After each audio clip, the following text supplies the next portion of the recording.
24 আগস্টে দিল্লিতে পালিয়ে যেতে বাধ্য হন শেখ হাসিনা। এরপর থেকেই কবে ফিরছেন শেখ হাসিনা, এই প্রশ্ন এখন ঘোরে আওয়ামী লীগ নেতাকর্মীদের মুখে। যদিও এই প্রশ্নের কোনো স্পষ্ট উত্তর এখনো নেই, বরং বাস্তবতা হলো তিনি দিল্লিতে আছেন, তার বিরুদ্ধে মৃত্যুদণ্ডের রায় রয়েছে, আওয়ামী লীগের কার্যক্রম নিষিদ্ধ, আর বাংলাদেশে নির্বাচন মাত্র 2 সপ্তাহ দূরে। ঠিক এমন সময় ভারতের একটি প্রভাবশালী গণমাধ্যম তাকে প্রশ্ন করল, বাংলাদেশে অবতরণের পর আপনার অগ্রাধিকার কি হবে? কবে ফিরবেন সেটা নয়, কি করবেন সেটাই প্রশ্ন। এই প্রশ্নটা শুধু একটি সাক্ষাৎকারের শুরু নয়, এটা একটা রাজনৈতিক ইঙ্গিত।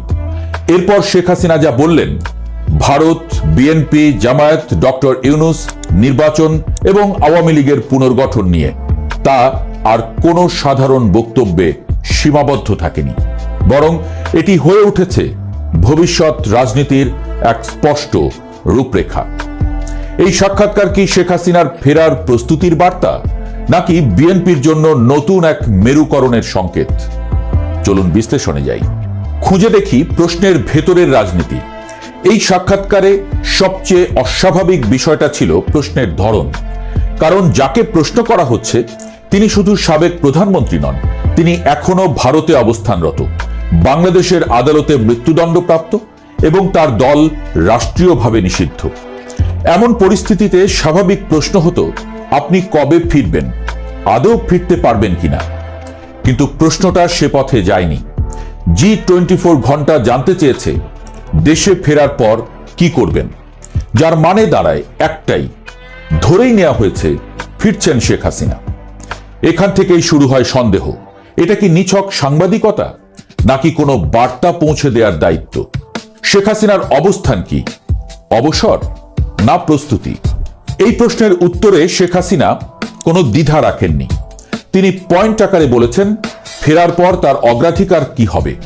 তিনি দাবি করেছেন, প্রথমত দেশে সাংবিধানিক শাসন ভেঙে পড়েছে, আইনের শাসনের বদলে চলছে মব রাজনীতি, অর্থনীতি স্থবির, বিনিয়োগ বন্ধ, কর্মসংস্থান সংকুচিত, সংখ্যালঘুরা আতঙ্কে।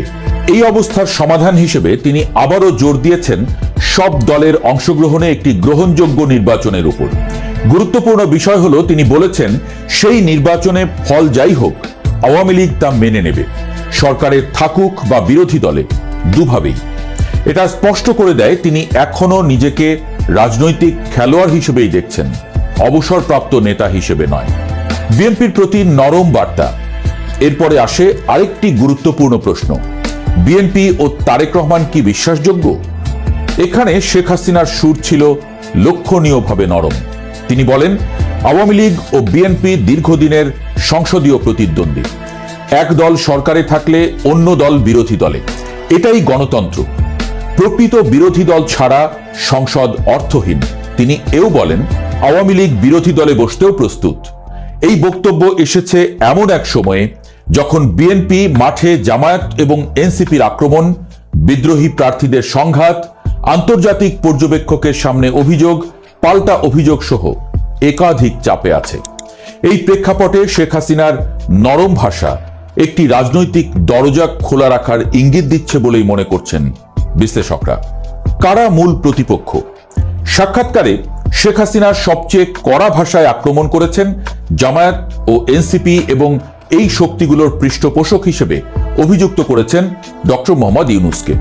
লক্ষ্য করার মতো বিষয়, এই তালিকায় বিএনপি নেই, অর্থাৎ শেখ হাসিনার আঁকা শত্রু মিত্রের মানচিত্রে মূল সংঘাতের রেখা এখন একদিকে ডক্টর ইউনূস সরকার এবং জামায়াত আর এনসিপি বনাম বাকি রাজনৈতিক শক্তি। আওয়ামী লীগ পুনর্গঠন, ভবিষ্যতের রূপরেখা। শেখ হাসিনা স্পষ্ট করে বলেন, আওয়ামী লীগ কোনো পরিবার ভিত্তিক দল নয়, এটি একটি গণভিত্তিক রাজনৈতিক সংগঠন। তবে বর্তমান সংকট দেখিয়ে দিয়েছে দলের সংস্কার দরকার। নতুন প্রজন্মের সঙ্গে সংযোগ রাখতে পারে, শহর ও গ্রামের তরুণদের সমস্যা বোঝে, শুধু আনুগত্য নয় রাজনৈতিক সক্ষমতাও আছে, এমন ব্যক্তিদের তিনি খুঁজছেন। কিন্তু সবকিছুর পর শর্ত একটাই, দল নিষিদ্ধ, সমর্থকরা গ্রেপ্তার, সদস্যপদই যখন অপরাধ, সেই অবস্থায় সংস্কার সম্ভব নয়। অর্থাৎ তিনি আগে চান রাজনৈতিক মাঠ খুলতে, তারপর দল নতুন করে সাজাতে। শেষ প্রশ্নটা এখানেই, শেখ হাসিনার এই সাক্ষাৎকার কি বিএনপিকে নতুন কোনো সমীকরণে আগ্রহী করবে, নাকি তারেক রহমান নিজের নির্বাচনী ছকেই অটল থাকবেন?